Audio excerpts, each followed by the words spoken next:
धाराशिवमध्ये 141 जणांना कुष्ठरोगाची लागण.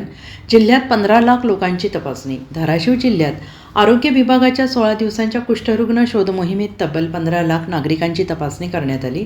17 नोव्हेंबर ते 2 डिसेंबर दरम्यान शहरी झोपडपट्टी भाग तसेच ग्रामीण भागातील सर्व घरांमध्ये मोहीम राबवली गेली. या तपासणीत 10,075 संशयित रुग्ण आढळून आले. त्यापैकी 141 जणांना कुष्ठरोगाचे निदान झाले. यापैकी 16% रुग्ण म्हणजे सांसर्गिक प्रकारातील असून 84% रुग्ण असंसर्गिक प्रकारातील आहेत.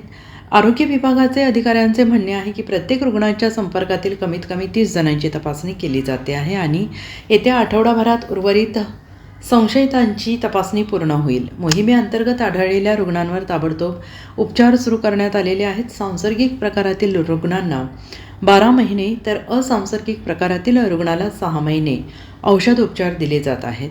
विभागाच्या म्हणण्यानुसार वेळेवर उपचार घेतल्यास रुग्ण पूर्णपणे बरे होऊ शकतात. कुष्ठरोग विभागाने नागरिकांना आवाहन केलं आहे की अंगावर चट्टे, हातापायांमध्ये मुंग्या येणे, त्वचेवर तेलकटपणा, भुवयांचे केस गळणे यासारखी लक्षणे दिसल्यास ताबडतोब जवळच्या आरोग्य केंद्रात दाखवा. मोहिमेदरम्यान आरोग्य विभागाने संशयित रुग्णांवर चट्ट्यावरील बधिरता, त्वचेवरील जंतू, मज्जातंतूंची तपासणी करून कुष्ठरोग ओळखले आहेत. 1075 रुग्ण संशयित मिळाले आणि त्या 10,075 पैकी जवळपास 9,900 पर्यंत तपासणी झालेली आहे.